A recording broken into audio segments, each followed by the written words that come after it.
अस्सलाम वालेकुम नाजरीन, आप देख रहे हैं INN चैनल। मैं हूं शेख अहमद अली। इस न्यूज़ बुलेटिन में आइए नज़र डालते हैं दिन भर की बड़ी खबरों पर।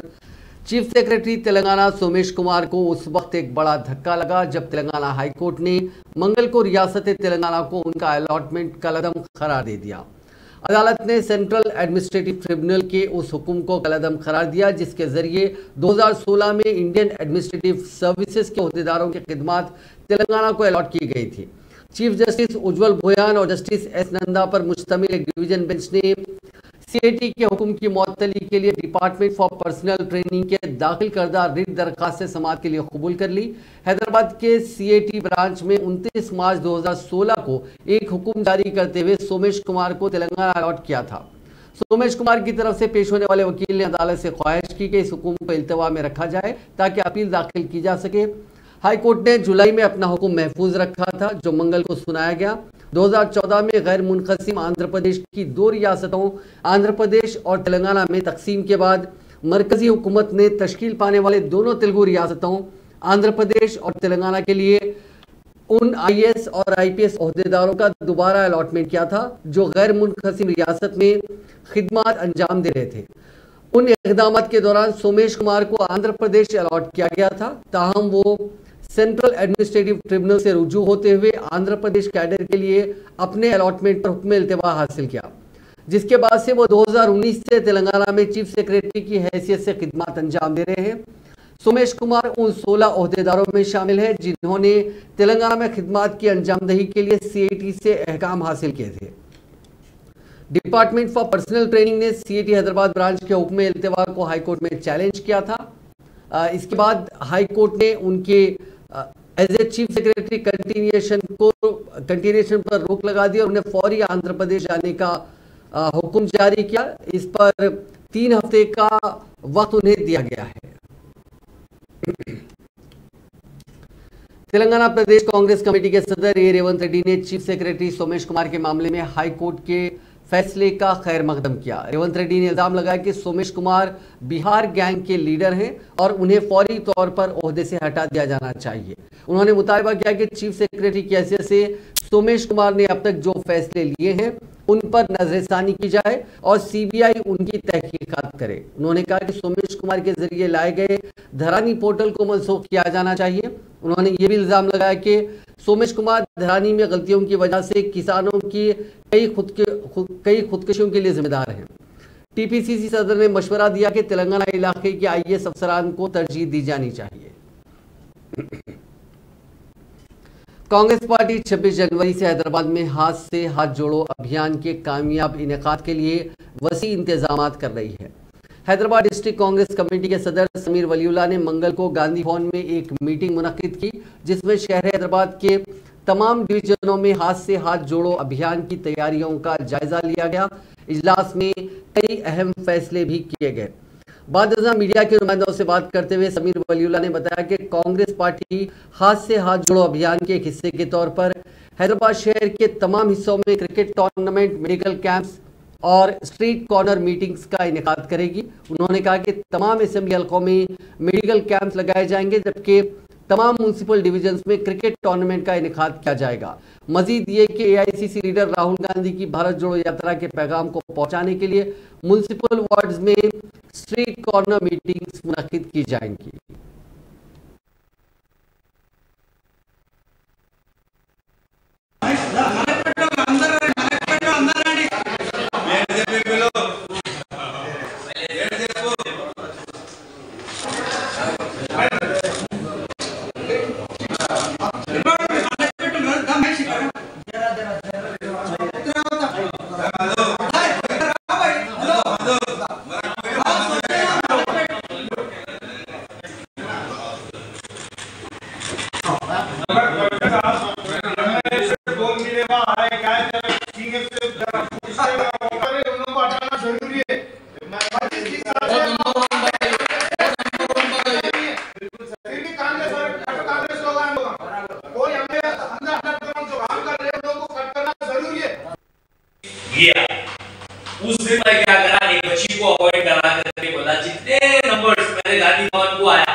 कॉर्पोरेटर के नंबर आ दिए।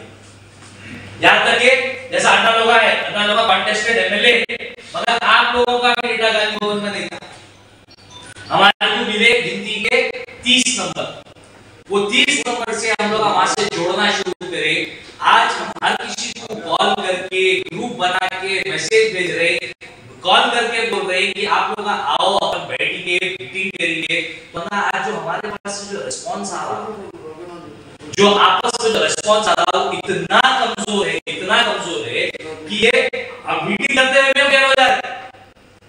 जब तक आप पूरे लोगों की तरफ से रिस्पांस नहीं मिलेगा, आज आप मेरे को बोलो पूरे कॉन्टेस्टेड कॉर्पोरेटर में से कोई ऐसा कॉर्पोरेटर नहीं है जिसको पर्सनली फोन नहीं करे। आज कितने कॉन्टेस्टेड कॉर्पोरेटर यहाँ पे मौजूद है, आप लोग खुद बोलो। समीर भाई देखो कोई कांटेक्ट नहीं करा, फिर भी मैं यहाँ पे मौजूद हूँ। क्यों? आपको तो पहले ऑफिस से कॉल आ रहा। नहीं कॉल तो अभी तो यहाँ फिलहाल बिना कॉल के आ गया, मैं मैसेज देख के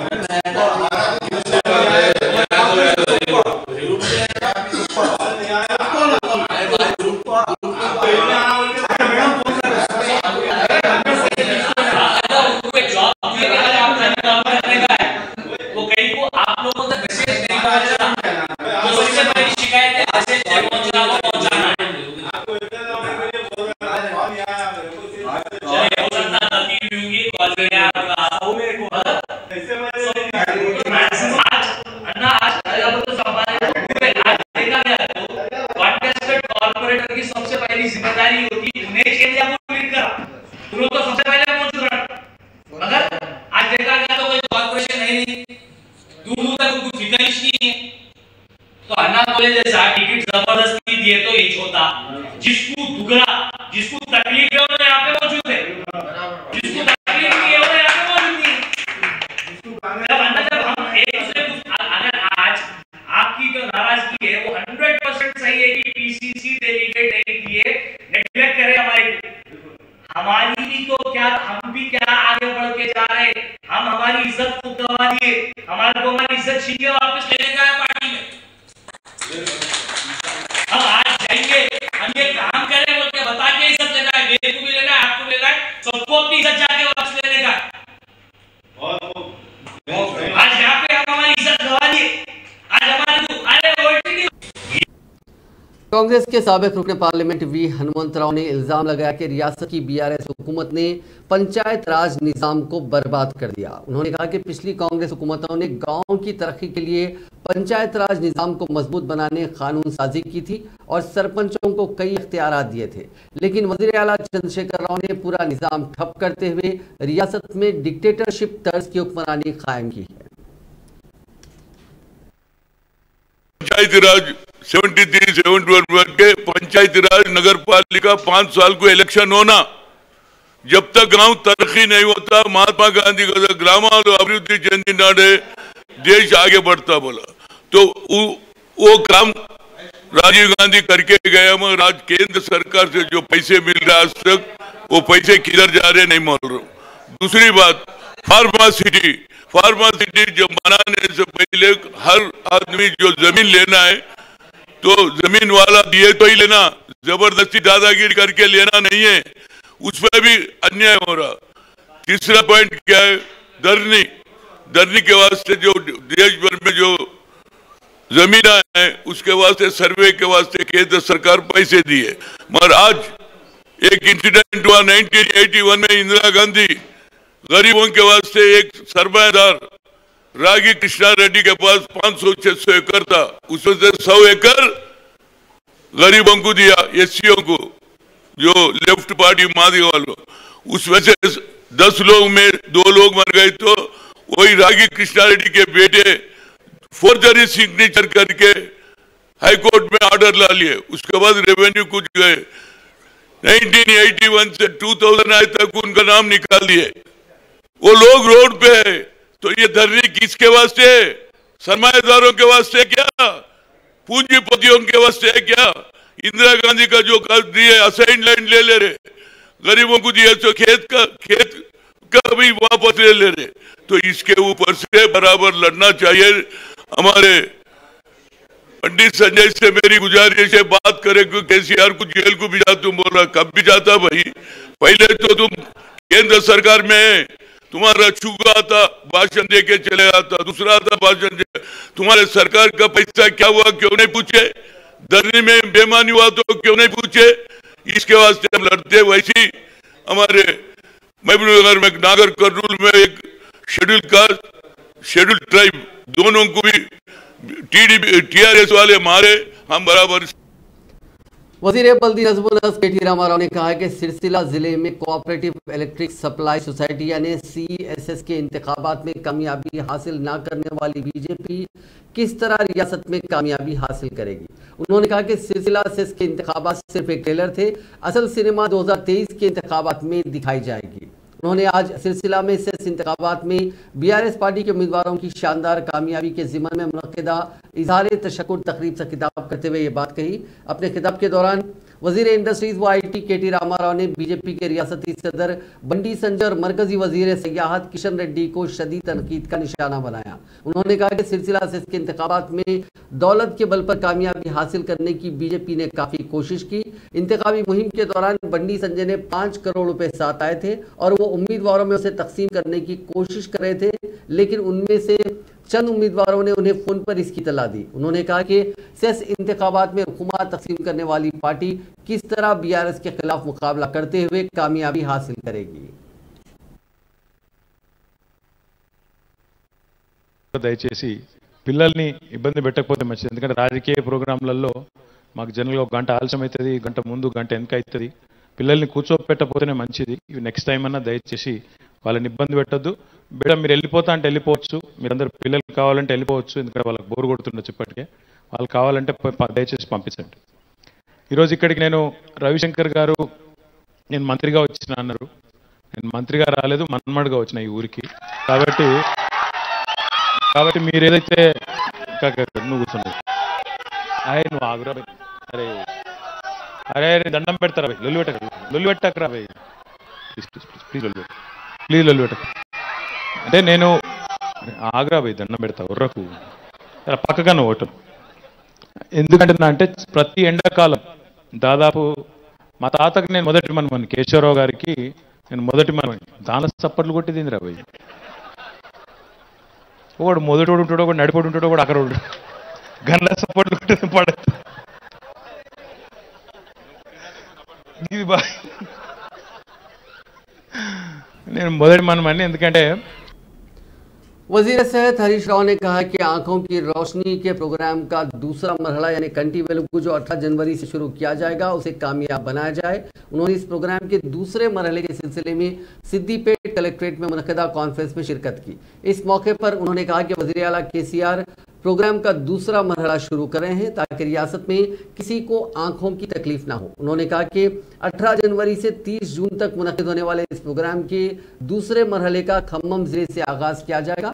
उन्होंने कहा कि तेलंगाना के अलावा पूरे मुल्क में इस तरह के प्रोग्राम की कोई नज़ीर नहीं मिलती। उन्होंने कहा कि जिन अफराद की उम्र 40 साल से ज़्यादा है उनकी बीनाई कम हो जाती है। उन्होंने कहा कि इस प्रोग्राम को 100 काम के दिनों यानी वर्किंग डेज में मुकम्मल किया जाएगा। आंखों के मायने पीर से जुमा सुबह 9 बजे से शाम 4 बजे तक किए जाएंगे। उन्होंने कहा कि हर जिले में 10 लाख ऐनकें फराहम की जाएंगी। उन्होंने कहा कि हुकूमत इस प्रोग्राम के लिए 250 करोड़ रुपए खर्च करेगी। जिले में 45 बाकायदा मेडिकल टीमें और 3 इजाफी टीमें तश्कील दी गई हैं। वज़ीर ज़राअत निरंजन रेड्डी ने कहा कि ज़राअत के लिए मौजू हर एक इंच ज़मीन को आबपाशी का पानी फराहम किया जा रहा है। वज़ीर मौसूफ ने आज वनपर्ती ज़िला मुसक्कर में एक मिनी लिफ्ट स्कीम का इफ्तिताह किया। इस मौके पर उन्होंने कहा कि हर एक इंच काबिले का ज़मीन को मिनी लिफ्ट के जरिए आबपाशी का पानी फराहम किया जाता है। उन्होंने कहा कि लिफ्ट 92 लाख रुपए की लागत से मुकम्मल हुई। वज़ीर ज़राअत ने कहा कि इस मिनी लिफ्ट के जरिए ईदुल्ला तालाब से 4 इलाकों मेट्टुपल्ली, रंगमगुड़ा, नंदीमालागुड़ा और मेघया तांडा में तकरीबन 2000 एकड़ अराजी को पानी फराहम किया जाएगा। रियासती वजीर तलसानी श्रीनिवास यादव ने कहा कि कांति वेलुगु प्रोग्राम के दूसरे मरहले का मकसद नाबीनापन से पाक तेलंगाना का क़याम है और इसका आगाज इस माह की 18 जनवरी से होगा। कांति वेलुगु 2 प्रोग्राम के इंतजाम और इंतजामात पर वजीर दाखिला महमूद अली के साथ मंगल को GHMC के दफ्तर में जिले सतह का इजलास मुनक़िद हुआ। इस मौके पर तलसानी श्रीनिवास यादव ने कहा कि चीफ मिनिस्टर KCR हर स्कीम में अवाम के मफादात को मद्देनजर रखते हैं। उन्होंने कहा कि कांति वेलुगु के दूसरे मरहले के लिए हुकूमत 250 करोड़ रुपए खर्च करेगी। GHMC के तहत 91 वार्ड्स में तकरीबन 115 कैंप्स का इनेकाद किया जाएगा। ओहदेदारों को कैंप लगाने के लिए कमेटी हॉल, कसीर मकसदी फंक्शन हॉल व दीगर सरकारी इमारतों और म्युनिसिपल मैदानों की निशानदही करने की हिदायत दी गई।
वज़ीर तालीम सबिता इंदिरा रेड्डी ने कहा है कि असातिज़ा को चाहिए कि वह ऐसे तरीके इस्तेमाल करें जिससे तुलबा की पढ़ाई में दिलचस्पी बढ़ सके।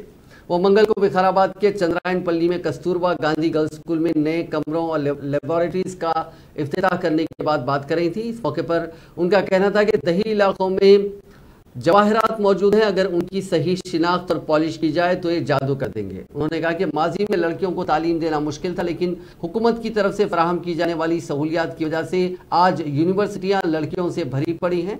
उस्मानिया यूनिवर्सिटी की तकरीबन 70% और काकतिया यूनिवर्सिटी की 80% तालिबात खवातीन हैं। उन्होंने कहा कि तालीम से ज़्यादा कीमती कोई असासा नहीं है और उन्हें अच्छी तालीम हासिल करने और मुस्तकबिल के लिए सुनहरी राह हमवार करने का मशवरा दिया। सबिता इंदिरा रेड्डी ने वजाहत की कि चीफ मिनिस्टर KCR तालीम के शोबे को आला तरजीह दे रहे हैं। इसी के हिस्से के तौर पर उन्होंने गुरुकुल्स और KGBV स्कूल्स कायम किए और उन्हें इंटरमीडिएट तक अपग्रेड किया। इस प्रोग्राम में ZPTC के चेयरमैन सुनीता महेंद्र रेड्डी और दीगर सीनियर कायदीन मौजूद थे। अमेरिका की सफीर बैथ जोन्स ने शहर हैदराबाद के पैगा कॉम्प्लेक्स का दौरा किया और $2,50,000 वाले हुकूमत के प्रोजेक्ट का ऐलान किया ताकि इस पैगा कॉम्प्लेक्स में 6 गुंबदों के तहफ़्फ़ुज़ और बहाली का काम किया जा सके। ये गुंबद 18वीं और 19वीं सदी में बनाए गए थे। ये सकाफत के तहफ़्फ़ुज़ के लिए अमरीकी फ़ंड का 5वां प्रोजेक्ट है। आगा खान ट्रस्ट फॉर कल्चर की जानिब से इस प्रोजेक्ट पर अमल किया जाएगा। इस मौके पर जोन्स ने कहा कि ये उनका हैदराबाद का पहला दौरा है, ताहम अमरीका ने शहर की अहमियत की हामिल तारीखी इमारतों के तहफ़्फ़ुज़ और उनको बहाल करने के लिए पहली मरतबा ताउन नहीं किया। उन्होंने कहा कि उन्हें इन शानदार यादगारों के तहफ़्फ़ुज़ के सिलसिले में तेलंगाना हुकूमत की मसाई का हिस्सा बनने पर फख्र है। उन्होंने इस सिलसिले में मसाई पर आगा खान ट्रस्ट फॉर कल्चर से भी ममनूनियत का इजहार किया। नए प्रोजेक्ट के ऐलान के बाद जोन्स ने Ritesh Nanda chief executive officer Aga Khan Trust for Culture के साथ गुंबदाने पायगा का मायना किया। उनके साथ अमेरिकी कौंसल जनरल जेनिफर लार्सन भी मौजूद थी। लार्सन ने कहा कि हैदराबाद में उनके पहले हफ्ते के दौरान उनको गुंबदाने कुतुब शाही में एक ऐसे ही प्रोजेक्ट के आगाज का एजाज मिला। उन्होंने निशानदेही करते हुए कहा कि आगा खान ट्रस्ट और तेलंगाना हुकूमत के साथ मिलकर काम करने से हम आने वाली नस्लों के लिए इन अनोखे सकाफती मकामात की यकजहती को यकीनी बनाने का काम करेंगे।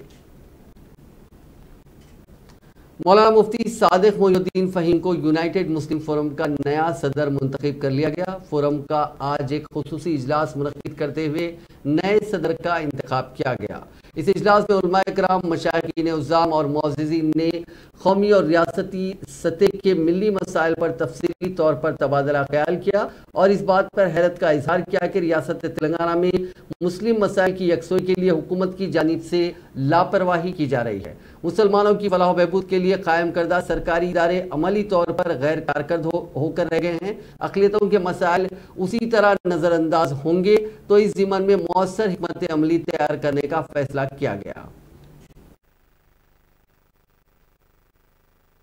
साहब और मौलाना अकरम पाशा तख्तनशीन, ये तीनों हजरात के लिए दुआएं मग़फ़िरत की गई और फर्म में 5 आदमी का इजाफा किया गया। इसमें मौलाना सैयद इब्राहिम हुसैनी सज्जाद पाशा साहब, सज्जादा नशीन खदरी चमन, मीर विरासत Ali Chutari Sahab advocate supreme court, Mohammed Mukarram Pasha Qadri, Pasha Mohiuddin Sahab chairman Lords college and engineering और सदर कमेटी मस्जिद आलमगीरी, M.A. माजिद साहब सीनियर जर्नलिस्ट और मौलाना शफीक आलम साहब तो आज आ चुके हैं सफ़ी अहमद मदनी साहब की जगह, और एक जो है शिया तबके से मौलाना अबू तालिब साहब, इन तमाम को जो है फोरम में शामिल किया गया है। इंशाअल्लाह आइंदा मीटिंग में ये तमाम हजरात मौजूद रहेंगे।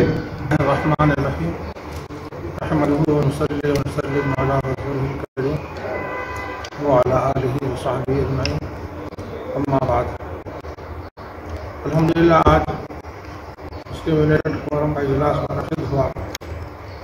इस इजलास में हमारे सब बुजुर्ग साहब मौजूद थे, सारे अरकान ने इसमें शिरकत की। अल्हम्दुलिल्लाह मरहूमीन के लिए दुआए मग़फ़िरत की गई और फिर इस इजलास में हमारे बुजुर्गों ने, हमारे करम फरमाओं ने फैसल का नाम रखा है सदारत के लिए। फैसल वो कि इसका मुतहमिल नहीं है, न इसका काबिल है, न इसे सलाहियत अपने अंदर पाता है, लेकिन बुजुर्गों की तरफ फरमाई हज़रात के तस्जीब पर सर के बाद इसमें सदारत को मैंने कबूल किया है। अब हमारे तमाम हमारे मनक़ूब साहब सरकारी निज़ामुद्दीन साहब और दीगर सारे जो हमारे अकाबिर इस इजलास में सरपरस्त की हैसियत से हैं, इन सबसे मैं दरख्वास्त करूँगा कि वो महफिल के लिए दुआ करें और अपने ज़रूरी मशवरों से नवाजें।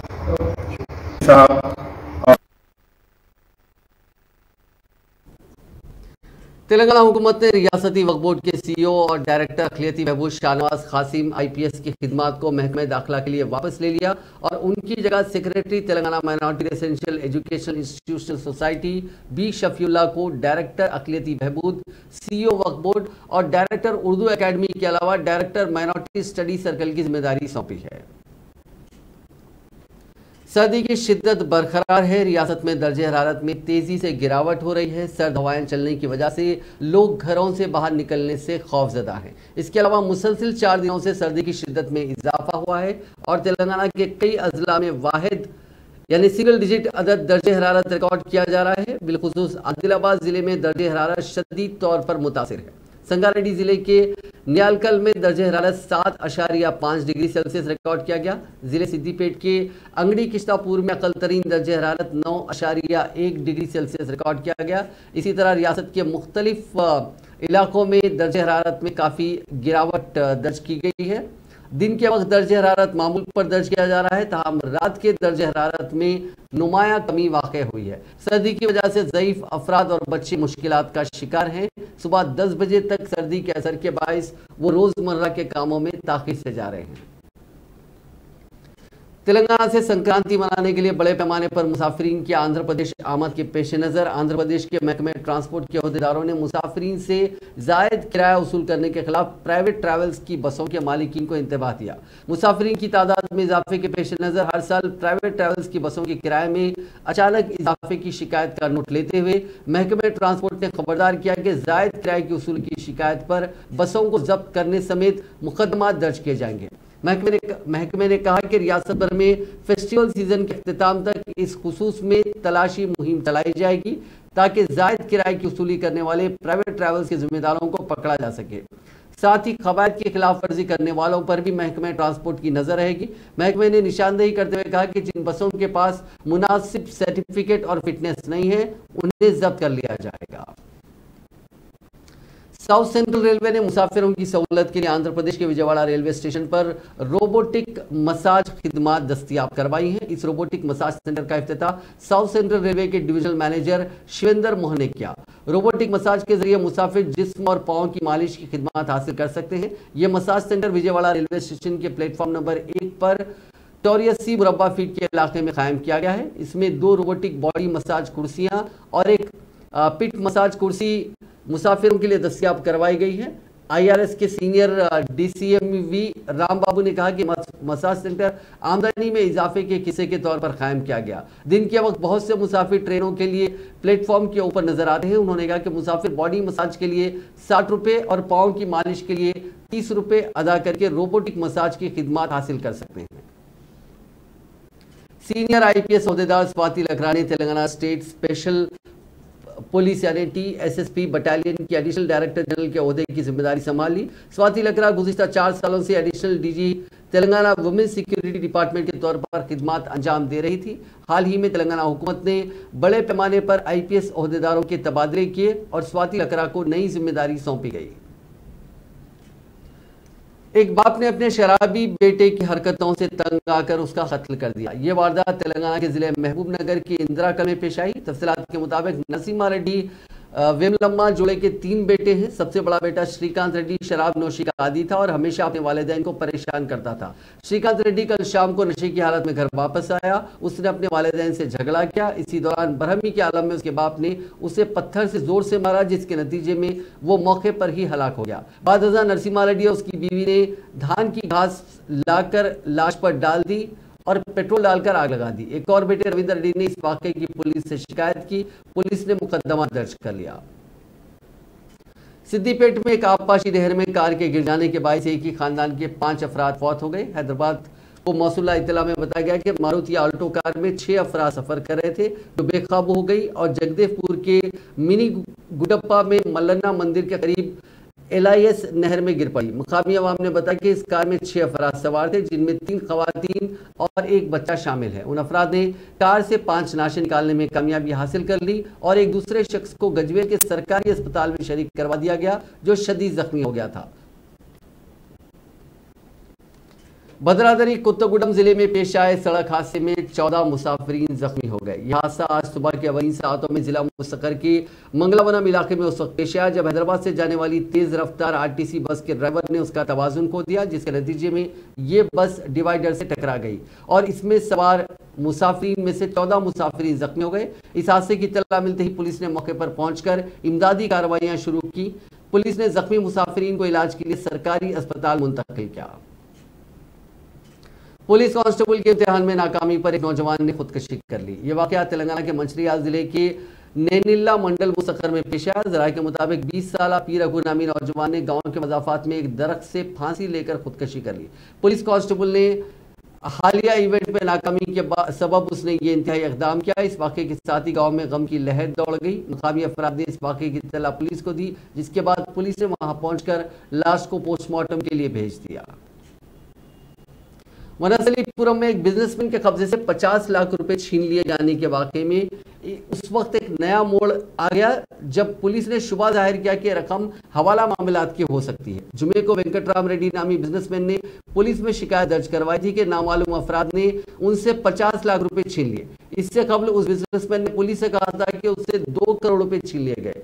बाद में उसने ये रकम 50 लाख तक कम कर दी। पुलिस ने शुबे की बुनियाद पर उस बिजनेसमैन से मुसलसिल पूछताछ की।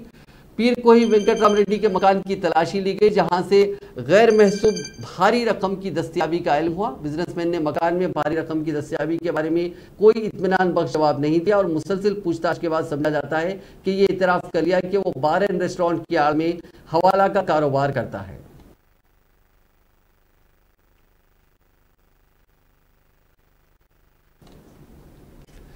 सीसीटीवी और सीडीआर एनालिसिस के जरिए बंजर हिल्स पुलिस ने आज चोरी के एक मुआम्मे को हल करते हुए चोर को मसरूका माल के साथ गिरफ्तार कर लिया। मुलजिम की पहचान चंद्रशेखर के तौर पर की गई है। उसके कब्जे से 15 लाख रुपए मालियत के सोने और हीरों के जेवरात और नगद रकम को बरामद किया गया।